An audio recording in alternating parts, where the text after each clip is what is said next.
So uh, basically, this model that I'm going to be talking about today, it kind of emerged from uh, both creative process and then my work in organizational behavior and in collaborative networks, and thinking about how to do new paradigm organizations that can work together interoperably, as opposed to like trying to do things in this like monolithic sense that we're accustomed to.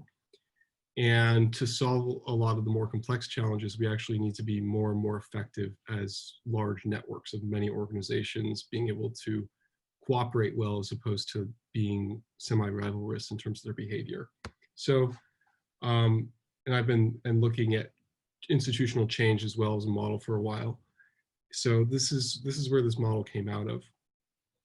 Um, and yeah, I guess the motivations for me were, wait, hold on.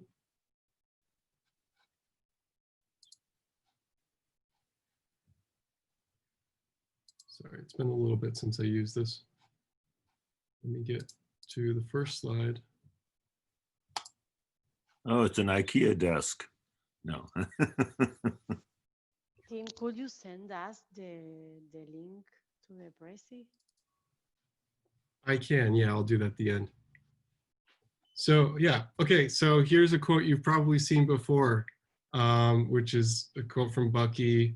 You never change things by fighting the existing reality. To change something, you have to build a new model that makes the existing model obsolete. And I think that change making is really about that process of transformation and being able to live in our models. And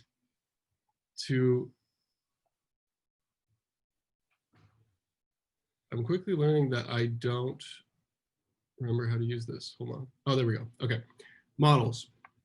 So models are epistemological and phenomenological technologies for sense making. And models are abstractions. They don't really have authority or truth. They just have utility and virality. And they're effective just as mental models for figuring stuff out and solving problems. And I guess I'm kind of discrediting my model before I show it to you. But for me, this is a model, just one model that you could have about how I can think about systemic change. So it's just a way to do that. And the basic point of this one is that thinking about organizations, organizations often exhibit the containment fallacy, which is where they try to contain and control as much activity as possible. And they think that success means doing that. And it's often not the case. But when we try to form organizations, we often do start with this kind of like world building aspiration that takes our, our creative and fantasy side too far. And we want to make our organization or project into the entire world. And I think that that isn't an integrative way of going about it. And it kind of replicates a lot of the behaviors that we see in legacy systems. So organizations that are designed for collaborative networks would maybe take a different perspective on how collaboration works and what the roles of organizations are. Organizations are basically instruments that we can play, and most people don't know how to play most of the instruments, and not all the instruments are right for the same songs, and we have to learn how to play songs together on them. So they're not really, you don't really want one instrument, and you don't really want to try to build the entire world out of one song, one little note and piece of music. So picking strengths and then relating to others' work and figuring out the way in which you're innovating is basically the question of, what do you want to do? What are you particularly bringing? What's your niche? What are you doing when you're making an organization and bringing that change to people? And I also was thinking a lot about this book, Making Design Theory, when I was working on this model. And looking at theory as a design process, because I do a lot of stuff in the theory work in the organizational behavior space. But design thinking has actually been the most constructive toolkit for coming up with solutions and coming up with new perspectives on how to engage in collaboration. And a really important book for me that ended up sparking this model was this fantastic graphical textbook called Understanding Comics, and it's by Scott McCloud, and who's just a really awesome writer and teacher in the arts and comics space. And he has this really cool model, which is a 6 steps path of how to make a work of art and what the different layers of that art is. And he makes this distinction because he's trying to show that not every artist is amazing because they're great at everything or that they have a new idea for everything. So it's generally that there's a combination of skill and novelty that comes up, and artists that we remember, people that make change in the world, and that includes entrepreneurs and leaders of all kinds. It's people who come up with innovations and change the way that we see the world and make the world together in at least one of these areas. And I was also thinking a lot about Schumpeter's model for capital, the different forms of capital, and how that relates to entrepreneurship as well. So basically, he's got the idea and purpose, which is like the work's content, the purpose of it, the impulses, the ideas. And then he also has the form, which is like, you know, what it's made out of, whether it's a book or a drawing. There's then the idiom, which is like the school of art, the genre, the style, the subject matter. And then it's like putting that together. And then the structure is composing that into something. And then the craft is basically how the work is constructed, the skills, the practical knowledge, the invention, the problem solving, like what it actually takes to execute on the work. So, you know, in the sense of, it's like if you're actually really skilled at drawing, then and then you can put all the different pieces together, then that's like execution of craft. And then the surface level is like kind of the finish, the production value, and it's how people see the work, how they respond to it. So this model, I wanted to relate it to sense making and choice making and thinking about organizations. And the piece that I usually think is missing, which is like, I guess I see it as this transversal piece. How is everything relating? What's the zeitgeist of organizations doing stuff together? How does change actually happen between all of these, you know, ant colonies of people doing different things? Because it's generally not one organization, one action that changes the world. So I came up with this model, which is, yeah, I guess I'm calling it just like a model for change making, how I think about change making. And we're actually going to go into the center here to start. So, wow, okay, they uploading this to Prezi seems to have decreased the resolution quite a bit on the image. That's okay though. At the center of when you're forming an organization, when you're trying to make change in the world, is intention.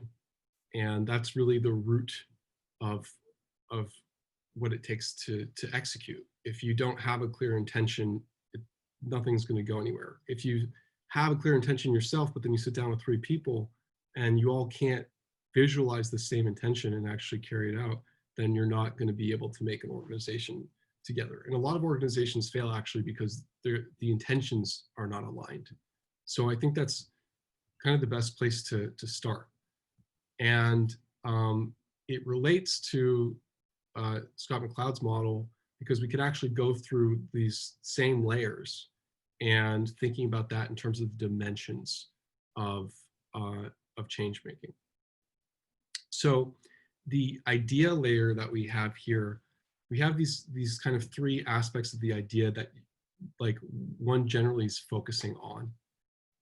There's the idea of the change itself, and then there's the story that composes the idea, and then there's how it relates to the world and to the context of other projects and systems. And altogether, the idea bundled with the intention essentially forms the purpose of your project or your organization. But to move out a layer, we have form. So basically, as you basically you add on the layer of form, form is essentially like what action, what active state it takes to carry out that idea.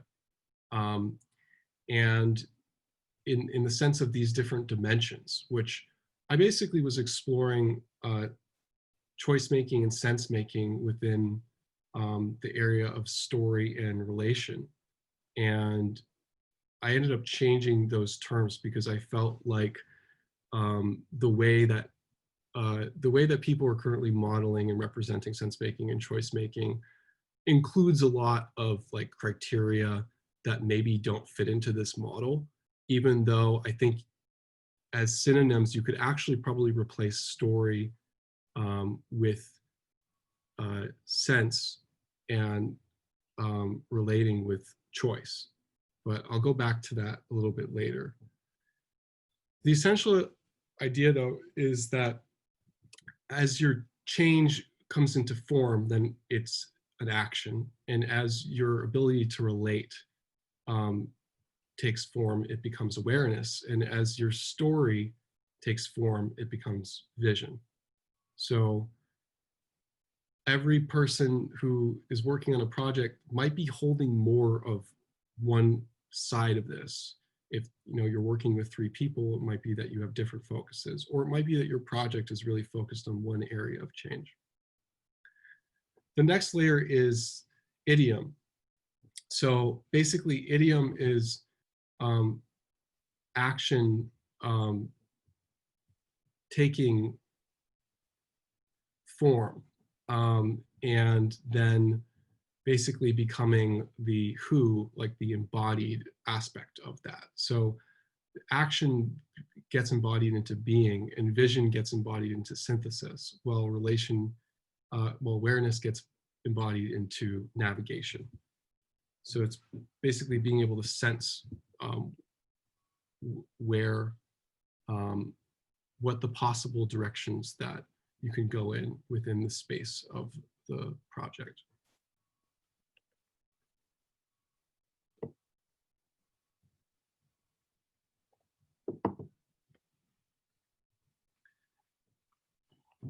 So the next layer is structure, and essentially embodied action then within a structure actually becomes a collaboration where you have multiple people taking action and being embodied together. This is often the breaking point for a lot of organizations, where it's like one person can embody the action that they're intending to take, and then the other people can do it, but it's really hard to embody the collective actions that you want to take together at once. And so it can be really hard to actually move into the collaboration phase.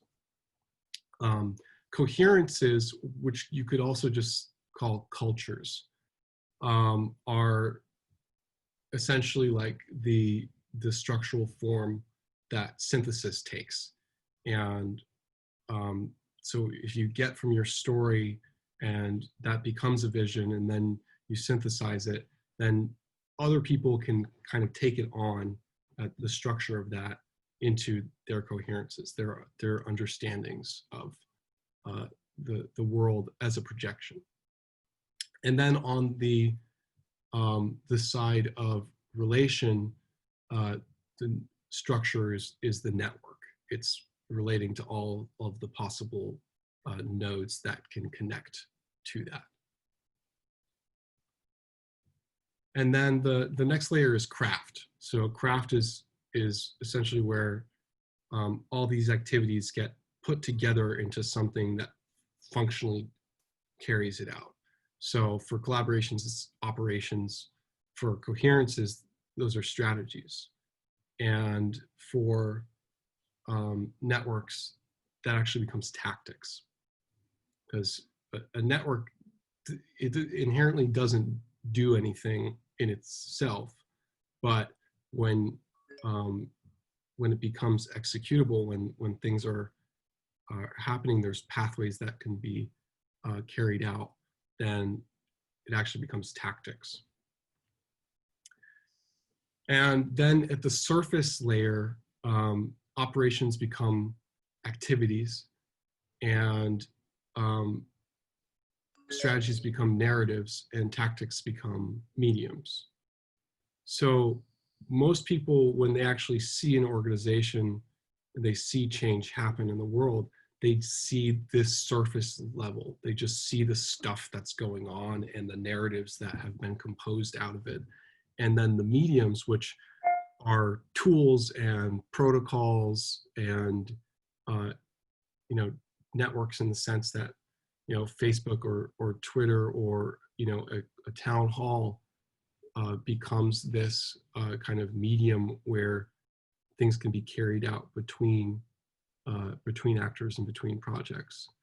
So essentially, if you're working on your organization, you're actually trying to map to these, you could actually map it to this kind of understanding of what you're actually doing when you're doing it, and where the focus of your organization is, and how you're intentionally carrying out change. And this can be useful as a taxonomy to differentiate between many organizations or projects that are functioning together in a collaborative network. Because a lot of the times, there's a lot of confusion about what roles different pieces are taking in collaborative networks. And then the kind of the network creator, the platform initiator, so whatever protocol you're on or whatever organization started the network, they take on too many of these roles and try to contain and control all of the different aspects of it, when they actually are generally attuned, like an instrument is tuned to particular pieces out of this. And you're basically limited based on the individuals that you have represented in your organization in terms of whether you're going to innovate or execute really well in any one of these areas. And the more people you have in an organization, the harder it gets. And the bigger an organization is, the more it needs to defend itself as an institution. So essentially, having more of a modular and interoperable approach to organizing and collaborating in networks is the concept here. And I add these dimensions of transition, transformation, and transference. And these actually map really well to knowledge management, in the sense that transition is knowledge retention, transformation is knowledge creation, and transference is knowledge transfer. And it actually works quite well if you think about like an active change process and how that is a knowledge cycle. So essentially, like all of these pieces are actually kind of pushing at the edges of this matrix of change, where you're like, where your intention then projects out. And kind of the hope here is also just make distinctions between transformation and transition, because a lot of times there's not a ton of clarity about taxonomically what these terms mean and what the real function is there. Because transformation is like, it combines a change in understanding about what activities are occurring, but the focus is that the elements actually change. While transition, on the other hand, is more about the infrastructure that allows, the mediums that allow activities to change. And then transference is about like kind of an understanding between what's actually happening, what's the status of the network, what's possible, and then what are our stories and projections about what we want to happen. And in this case, like a lot of times story can be an inhibitor of sense, even though we do make sense by telling stories. So essentially, what I came to from working on this model was the idea of proximity and choice being based on proximity, and how most of our choices are actually based are actually around what we relate to. So we really have to sense into that in order to be able to collaborate beyond the scale of just having a really small group that is able to maintain a coherence around one intention and one understanding of how to carry it out. So I guess thinking about holistic integrity, basically, if you have a network that's aware of what they're actually doing as nodes when they're collaborating and where their strengths are, and then what activities they're engaging in when they're working together in a taxonomy like this, then it becomes a lot easier to form networks and to engage in sense making. And that gets us into transversality, which is how we actually navigate these change vectors together through a common awareness of what intentions are motivating us, and then being able to choose alignment based on the subset of these particular components of network activity, instead of needing to be entirely aligned on all of it, which is an incredibly hard thing to pull off. So, you know, if your operations match with another organization, you're able to collaborate there, you don't need to have the same strategy or the same tactics necessarily. It's just about the convergence. And that is what makes it possible to have pluralistic and divergent groups be able to collaborate together effectively. So this is kind of the first time I've shown this model around. So it was a little bit of a kind of prototyping test talk, but I hope people appreciate it. I wish we'd had a little bit more time for questions. I know that I think someone else is, I don't know if someone else is next, but if there isn't someone else going next, then I'm happy to chat a little bit. It's interesting, Tim. I like the 3 T's, the transference, transition, transformation, because you know, those are often you know, as you're moving through the project, those aren't really kept on. Those are forgotten attributes you need to maintain, and so I think that's actually pretty good. A lot of this. I see this cleanly as for projects and small companies. The breakdown I have is when I think of larger companies and so forth. And you know, I when I think about the model and my experiences, politics breaks things down, because now you got to look at a soup of so imagine your triangle and about, you know, 50 of them. And then you got to have, some of them are fairly well anchored and are critical to the sustainability of the company. You know, and in that there's a degradation of a lot of process, well, degradation of inspiration, let me put it that way. And those are those are pain points, because they're very hard to shift, move, or grow. The other element in this picture, and maybe you can get clarity around, is how do you handle the concept of culture? That's a really good point. For the first thing you said, I definitely think that, I guess, thinking about projects in the nascent stage and smaller projects that are collaborating in larger networks, as opposed to more like hierarchical or centralized organizational structures that most big organizations have, is kind of what I was thinking about here, because we actually don't have as much work or models about you know, how to approach things within the potentiality of like, you know, that we have because of DAOs and because of decentralized organizations and the ability to collaborate in a distributed way. So basically, like, this is kind of the theory and modeling space that I'm really interested in. So it's like kind of an experiment to do because it's definitely a different scenario than most of the traditional organizational context presents. But I guess that's why I find it really interesting. In terms of culture, well, I think I have two sides of, or two aspects that I was thinking about a lot here. I mean, I think that sense making a lot of times is about knowledge management. And so I was almost thinking about the root idea of culture here being sense making. And story is what I ended up replacing sense with. But I think that they could also work together, or they could be effective synonyms there. Because I think that when we are sensing, we're not actually choosing when we create a vision or create a story of what's going on. It's just our way of sensing. But it's often, I think often the story is a mask if we've kind of lost clarity or we don't have a strong perspective.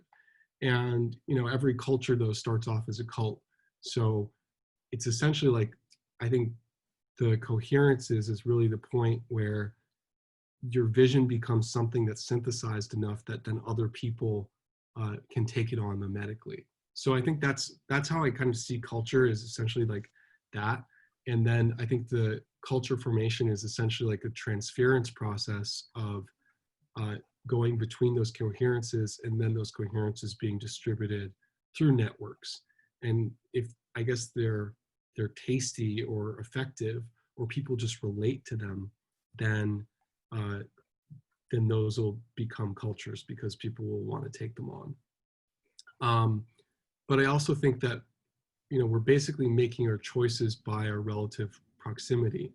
So, you know, I think that the root of relation and then navigation on the other side of transference is a big part of how we actually end up with the culture we end up with. You know, it's like you live with people and you end up being a lot like them. Or, you know, people's work cultures, the place they spend most of their day, have a really powerful effect over who they are.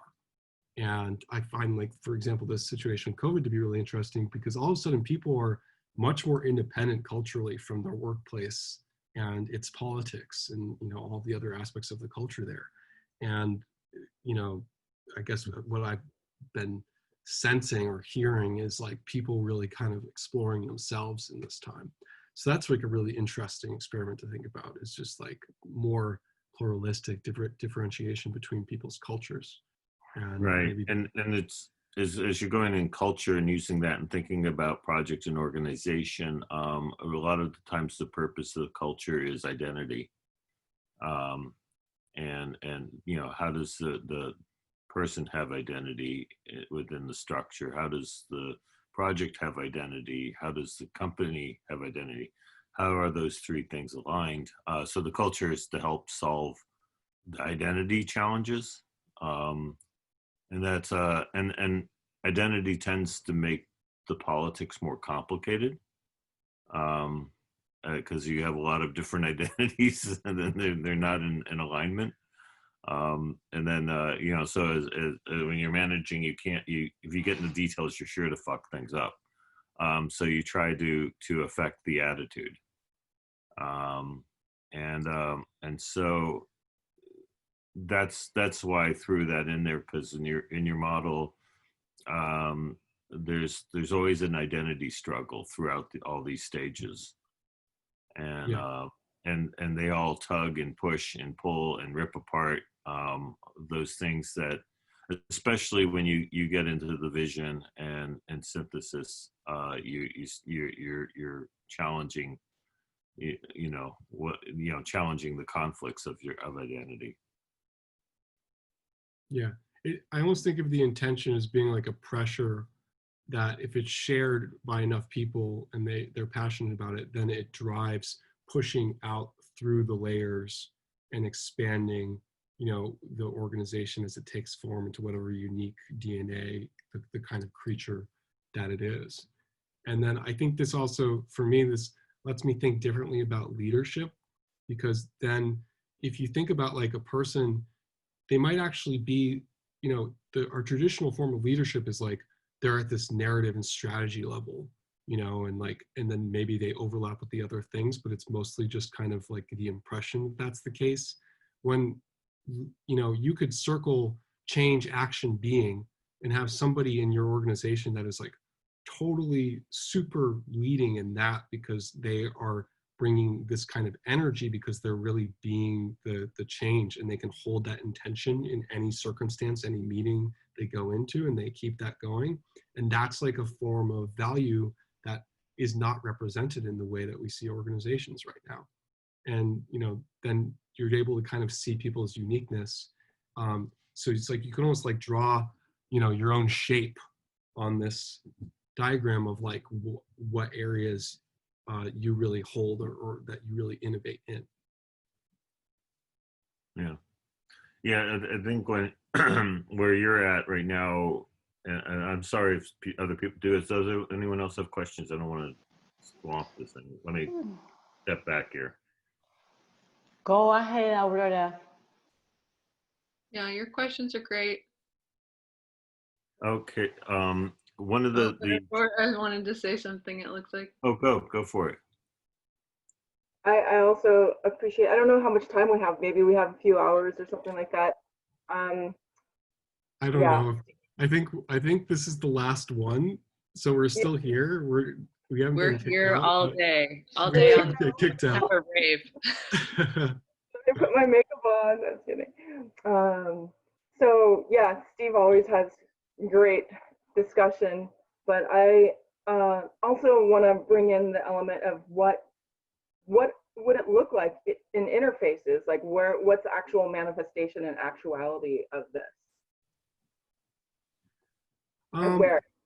Yeah, well, I think at least within, you know, because I've worked a bit on kind of project management and organizational systems, and then kind of protocols for, you know, for kind of mapping operations, and actually working within kind of like a living code document where more people can kind of access the protocol. So I think that it could be useful as a taxonomy for like tagging activities, or like tracking kind of strengths in terms of these roles.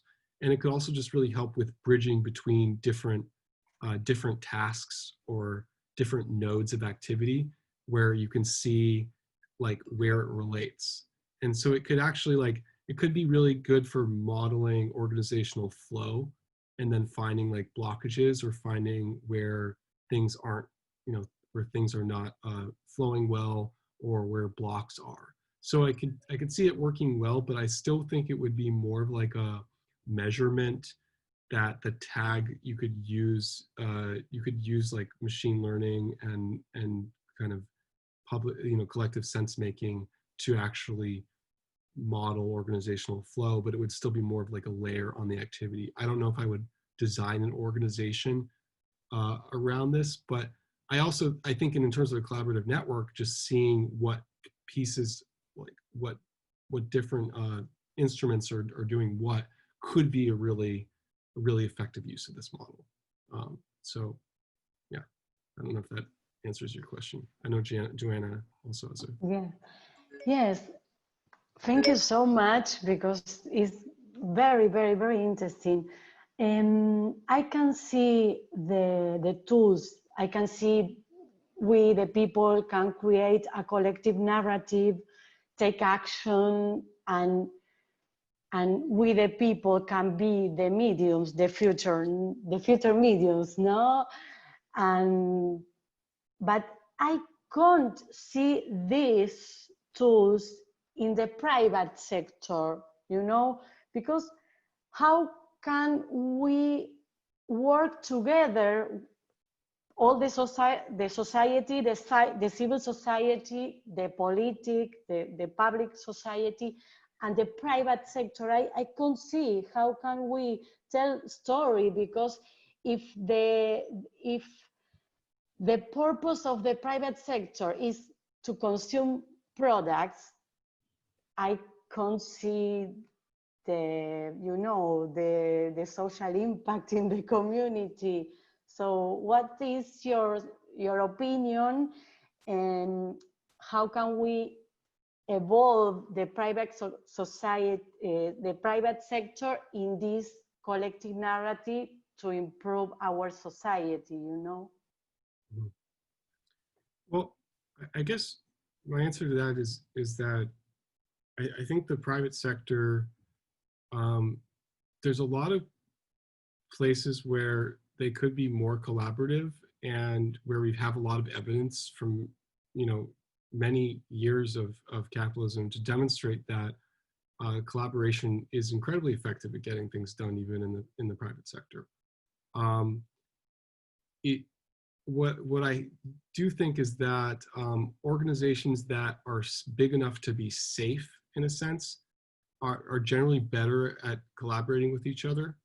And then smaller organizations are still generally collaborating within market functions. But that means that, like, people who are doing some of the same stuff, they're often not collaborating with that much. And, like, it would take a platform or another, it's like, for example, like Uber Eats, delivers food from a lot of restaurants. The restaurants are collaborating with Uber Eats to provide that thing that they can't do themselves, but they're not seeing themselves as collaborating with other restaurants by having a platform like Uber Eats.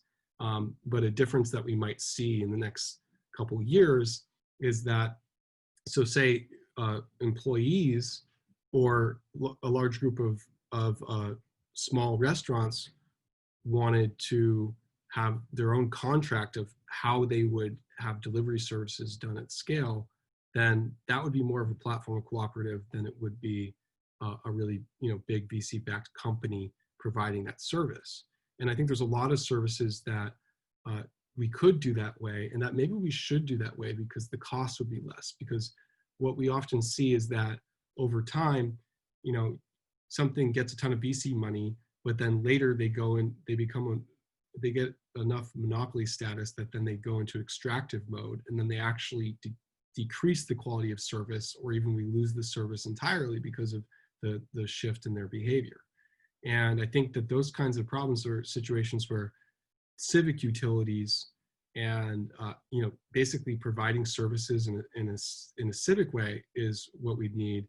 And that is, I think, maybe where some of this small scale non-rivalrous collaboration modeling would be helpful. And also just in the sense of, like, a lot of needs aren't being met right now because the civic sector is so weak. And I think the population is getting sick of the conditions that austerity bias in terms of what services are provided to the public and how. I think they're getting tired of it. So I think that's gonna be a shift that we see. So I don't know if that directly answers your question, but it's kind of my thoughts on that. Oh, you're muted.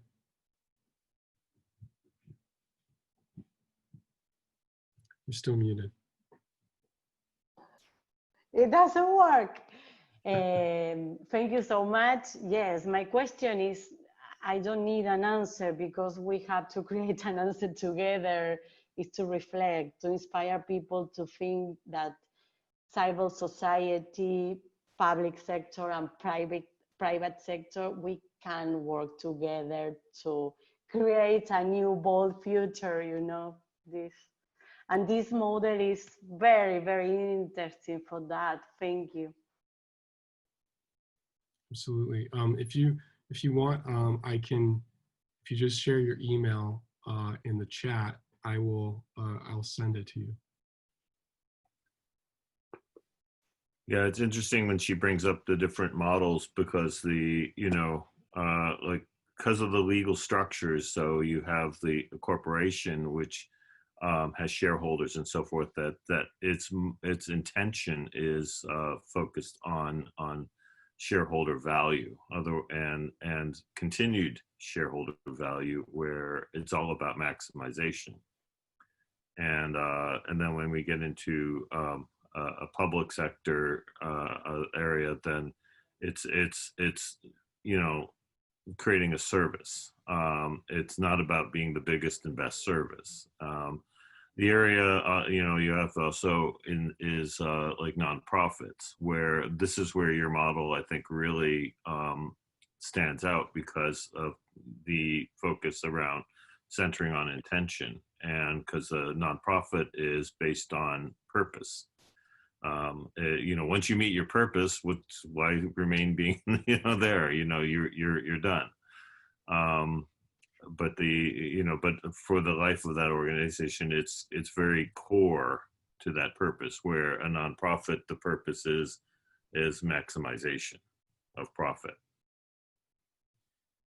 Yeah, I mean, it's like I think that like people will often come into agreements or work closely with people that they otherwise wouldn't want to purpose-wise be close to in order to make money. And that's like a reality of our system. And I think it means that a lot of people are kind of out of alignment a lot of the time. They're not actually happy. They don't actually like their workplace or their boss or whatever. And that's probably, I just think it's kind of a mistake, because it's really not how people work. We don't work that well that way. We work well in community. And I think having communities that we're inherently dissatisfied with, but that we see as beneficial in a survival sense, is maybe not like a mind state we always want to be in. But on the other hand, that is like the reality. It's like purpose-driven organizations. There are plenty of companies that actually are that way, but they're often an exception. And it's more like there might be a narrative that the company's purpose is, it's motivated by purpose and whatever, but that's often just astroturfing. So I guess knowing whether that actually maintains integrity all the way through the whole system of the organization is often the question. And it's come up a lot, actually, in any kind of organization or small project. Even when you're just like doing an art collaboration or something like that, you still might run into these kind of, is the purpose holding in integrity throughout the whole thing or not? Yes, you touched on a really important thing, because money is such a simple interface. It's the simplest motivational interface, and that it's like all of a sudden you say, "I got the money." Well, our motivations align. So when you get into purpose, it's a much more complex interface, and it makes me think about, and this is where it may be something to think about, is when you look at these different triangles, is what is the API for triangle to triangle, to how do you make that consistent, acceptable, and useful between each company, project, so forth. That would be very interesting to see your thinking on what would be the API between these things besides money. Yeah, that is something I'm actively working on. And there's actually the second part of this presentation. There's a couple other pieces in terms of systemic triage that I'm working on, but there's the inverse of this pyramid, like essentially the kind of reflection on the surface of the water, in a sense, of the protocol space. So like how in technology we represent what's going on. And there's a reason why the mediums, the relation to mediums vector is at the top there, is because it's essentially like our technology, we're then modeling with protocol a mirror of that layer of knowledge transfer. And that changes some things, and then the layering of how the technologies work really does a lot in terms of mediating the mediums. And that's where a lot of my work in protocol and ethics of technology, and kind of like looking at how protocols can be fascistic, is really relates to that. So I think this model also kind of came out of thinking about that, because I was working on the technology model as well. And so what I have there is, it's something like, I mean, there's some comparisons to Bratton's The Stack, which is fantastic if you haven't read it. It's kind of like, you know, technology, architecture, science fiction theory. It's just amazing. But the way that I'm focusing it a little bit more is on like how human behavior intersects with protocol, and you know what the intermediations are in that relationship.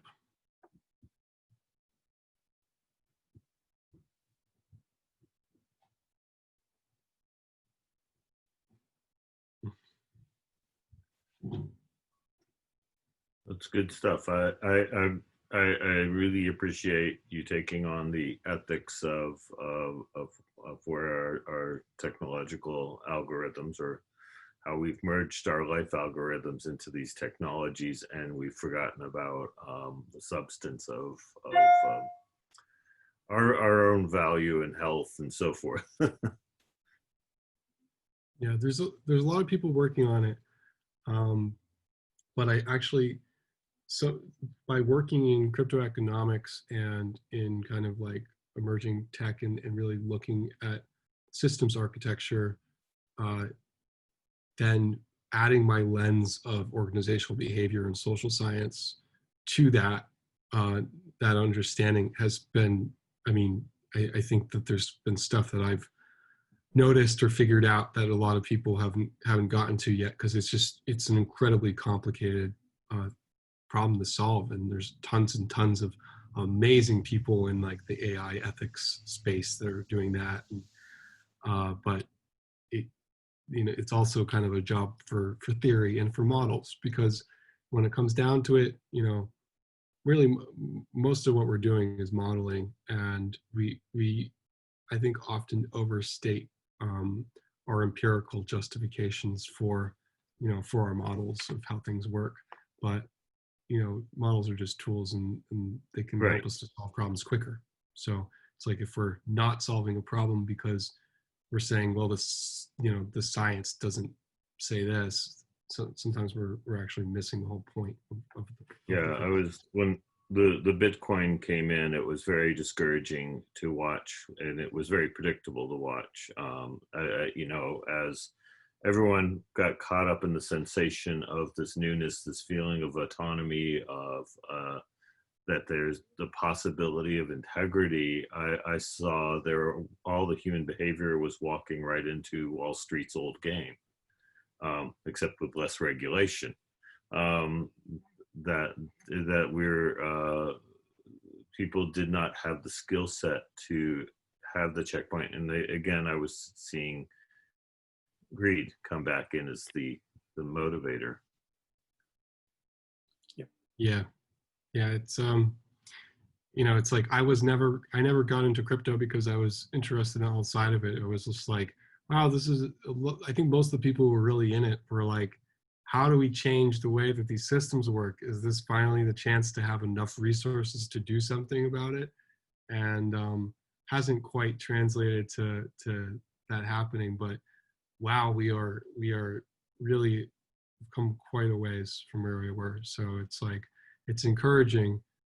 There's just a lot of the behavioral side is always where, for some reason, where we humans seem to lag is actually thinking about behavior and, you know, being realistic. You know, it's like you can make a platform, but if nobody uses it, it doesn't change anything. So how do we actually get people to understand that they have the agency to use these things and to work in a different way? It's an educational expansion, and you started it with Buckminster's, you know, we have to come at this with a different thinking. And often the people that start screaming, I'm going to change the world, one of the behaviors I see most common is they're going to change the world with the exact same tools that the world got all fucked up with to begin with. And I always found a bit of irony in that. because it ends up creating the same problem, but hey, we did it in a new way, or we new idea. But and so we have a really hard time upending our habits to really, and it's not easy. It challenges everything inside you, every reaction inside you, to reconstruct what is a healthier set of tools and methods and models to go with, because we still are in this age of fight fire with fire.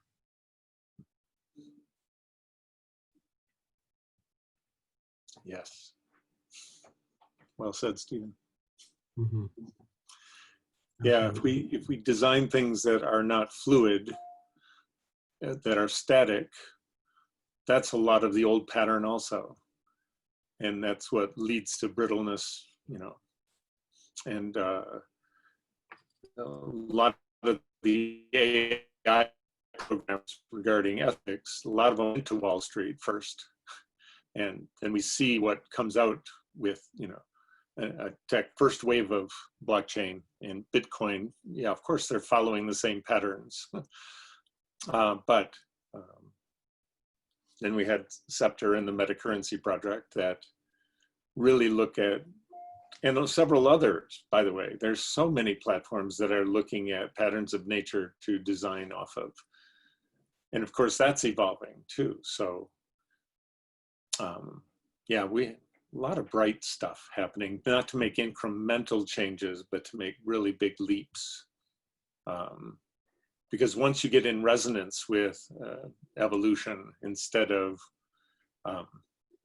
waiting for the old idea of survival of the fittest kind of models or slow evolution,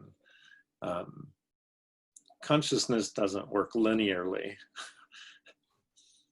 And so we can expand quite rapidly.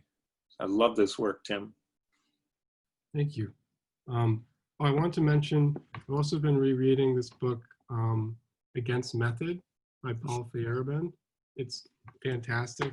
And it's just like, it really helps with, at least for me, like helped me kind of not get stuck in some of the static thinking modes that you really get conditioned into you, especially in the academic world. And I think I was, even though this came from my brother, who's like a, you know, big into Dadaism and Slavic language and cultural studies, and you know, was getting his PhD and really like kind of questioned a lot of my philosophical thinking earlier in my life. I was still able to read this in school because I had taken enough behavioral decision making to actually like see, well, we're really not like this. If you actually look in a particular field, we're doing a pretty awful job with science. So that's so I was open-minded enough to read it at that time. It'd be great to have a little reading list of yours, because some of these things you're bringing up are very exciting.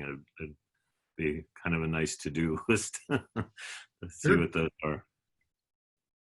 Yeah, I'm planning to, because I know that like I didn't feel super distilled and smooth on this presentation, but have, you know, this is coming from pretty extensive notes and then a lot of the other pieces that I'm working on. So what I think I'm going to do is release a Medium piece with this model, and then kind of the explication of each of the pieces and some of the other stuff that I talked about. And that'll be part of a series with some other kind of systemic triage thinking modes for the work that I'm doing right now, which is just like, how do we actually do, you know, meta systems design. And so yeah, I'll have like, you know, citations. So I'll have a list of some books and stuff like that I'll put in that. So hopefully that'll be interesting for everyone, and then kind of a nice way to reabsorb or redistribute this information.